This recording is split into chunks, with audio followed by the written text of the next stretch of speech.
Agora, você sabe como começou essa doutrina? Já na origem, quando o MST foi fundado em 1985, não foi? 4. 84.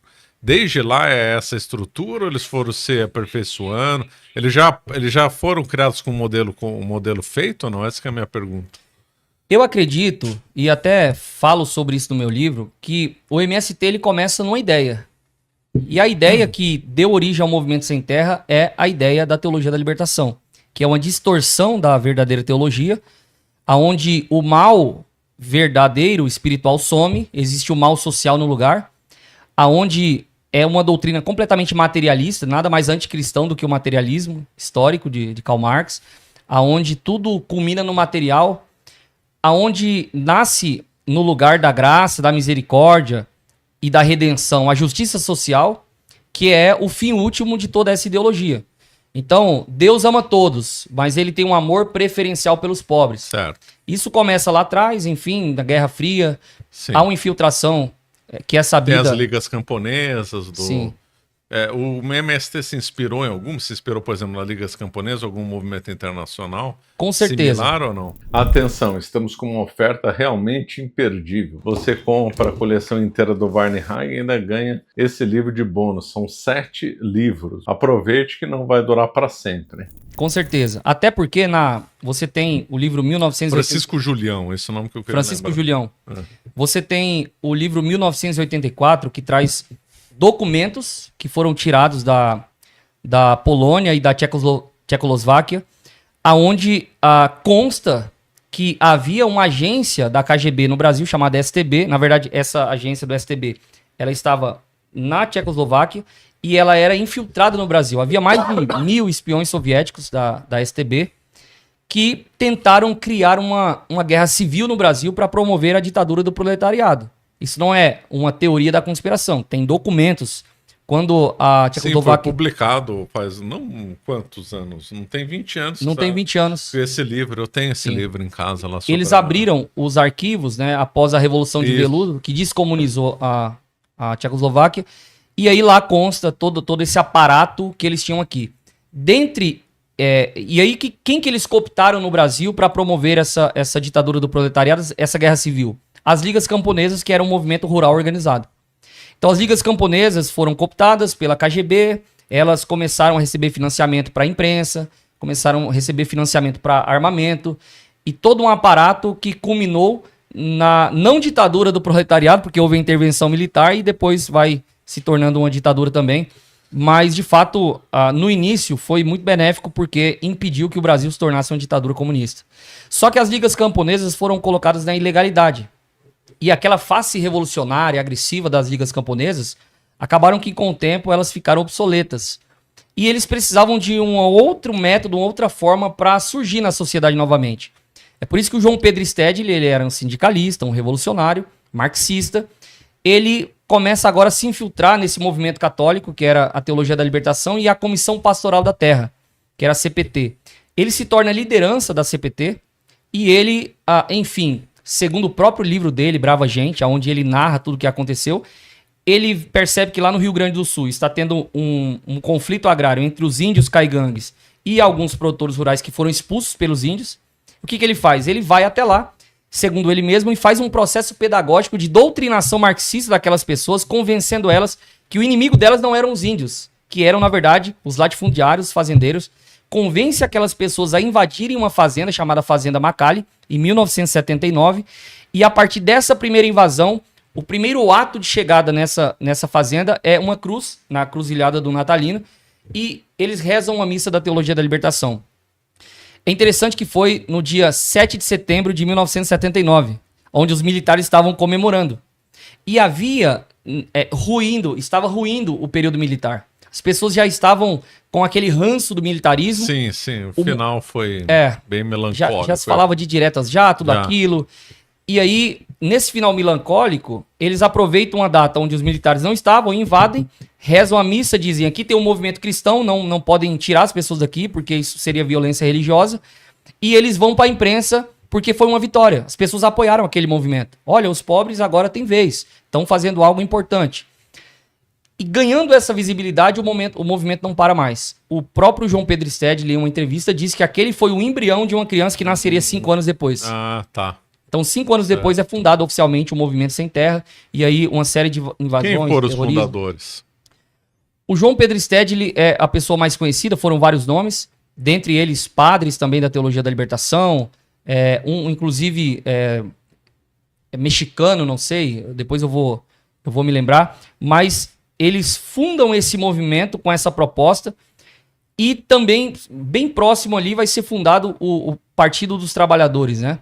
Junto com esse movimento que está crescendo. E também o Partido dos Trabalhadores veio antes, eu acho. Veio antes? Veio antes. Antes em 82 de 84? ele já existia, o PT. Eu não lembro exatamente se foi 80, 81, mas já existia. Eu digo assim, 79 foi a primeira invasão. Eles começam a se organizar e junto vai surgindo o PT.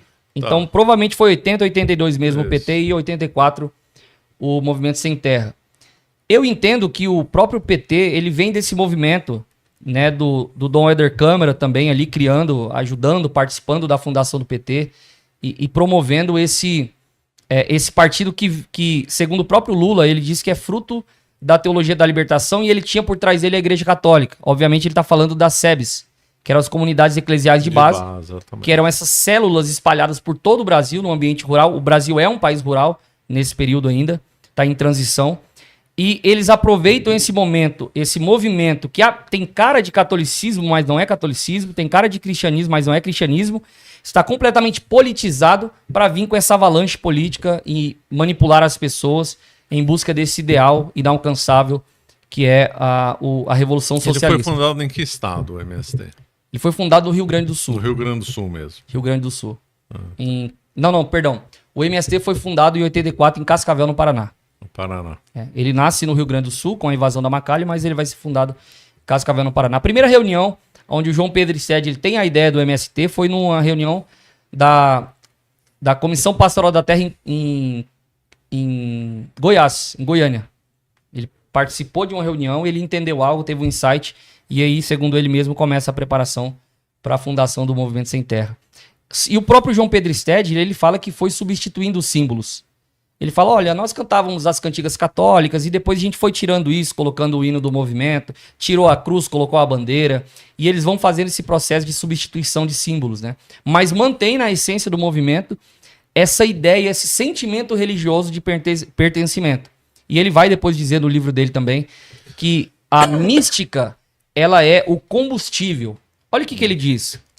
Ele diz, o que faz um senhor de 80, 90 anos sair numa marcha de 1.200 quilômetros do Movimento Sem Terra, com os pés sangrando, chegar lá cansado e olhar para trás e dizer, quando vai ser a próxima?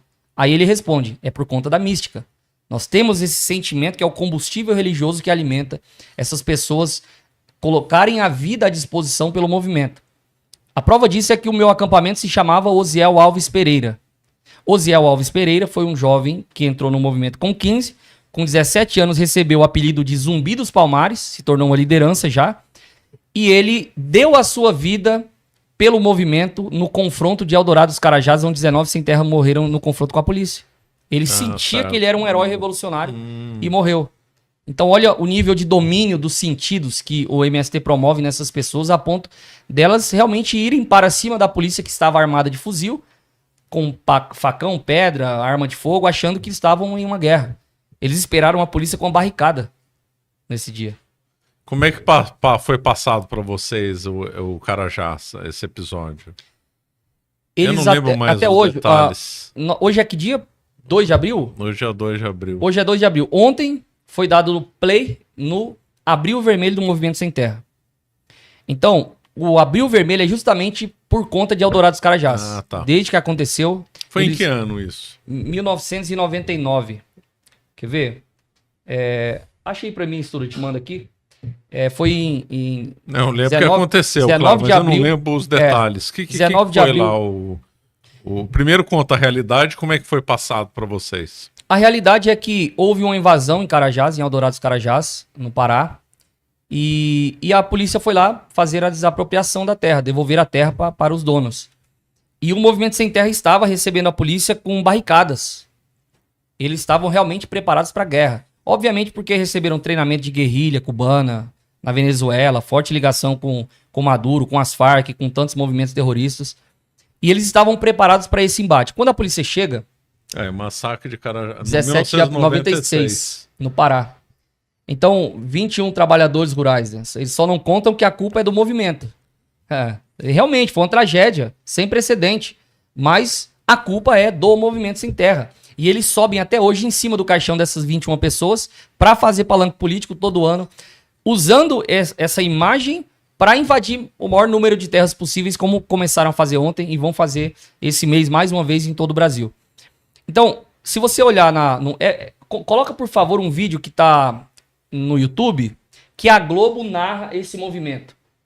Coloca aí. Massacre Eldorado dos Carajás do Globo.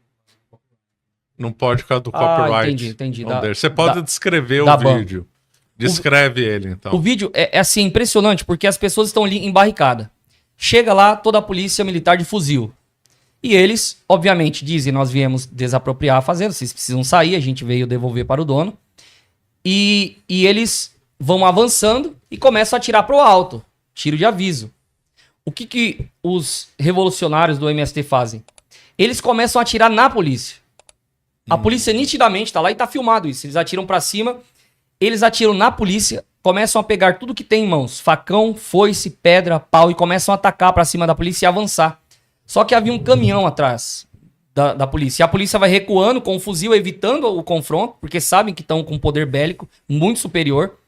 E eles se sentem encurralados e eles não param de avançar. Resultado, ela vai fazer o que é legítima defesa, quem tá com a força do Estado na mão. Começaram a atirar e eles atirando com armas de fogo, paus, pedras, policiais feridos. E aí, infelizmente, essa tragédia, 21 pessoas morreram. Dentre eles, Osiel Alves Pereira. E aí, para nós, é contado nos acampamentos, nos encontros sem terrinha, que essas pessoas são verdadeiros heróis revolucionários. O Osiel Alves Pereira, por exemplo, é dito uma imagem muito cristã, assim, aparentemente, dizendo que o policial colocou a arma na cabeça dele e disse, negue o MST. E aí ele disse, eu não nego o MST. E ele morreu gritando, viva o MST, viva o MST. Uma coisa que nunca aconteceu. Então, eles usam isso nos encontros sem terrinha, que são outros eventos paralelos onde as crianças vão receber uma gama maior de doutrinação. E eles criam toda essa mitologia. Então, ali o panteão dos deuses, né? Você tem Zumbi dos Palmares, Armand Dorothy, você tem a Fidel Castro, Carlos Marighella, que escreveu, inclusive, o mini manual do guerrilheiro urbano, né? Ensinando a assaltar banco, matar policial. Então, existe essa doutrinação muito forte que te faz se sentir pertencente a algo. Logo, logo a tua vida, ela perde um sentido natural e ela passa a pertencer a isso. A ponto de que duas coisas são muito, assim, bizarras e eu me lembro com um sentimento muito estranho. Uma delas foi quando para fazer a defesa do acampamento, porque há guaritas nos acampamentos, e é o mesmo sistema da favela. Chegou o policial perto, solta fogos de artifício, alerta todo mundo, cada um pega uma arma e vem para fazer a defesa do acampamento. E aí as crianças e mulheres, obviamente, são escudo humano, estão na frente, e eu tava com um facão na mão nesse momento, olhando pro policial e imaginando que se o militante mandasse, eu mataria aquele policial. Ou eu daria a minha vida pela causa revolucionária. Isso já com 11 anos de idade ainda. Já foi a minha primeira ação, assim, pertencente ao movimento. E uma outra situação que eu me lembro, os militantes eles têm acampamentos em vários estados, várias cidades e estados.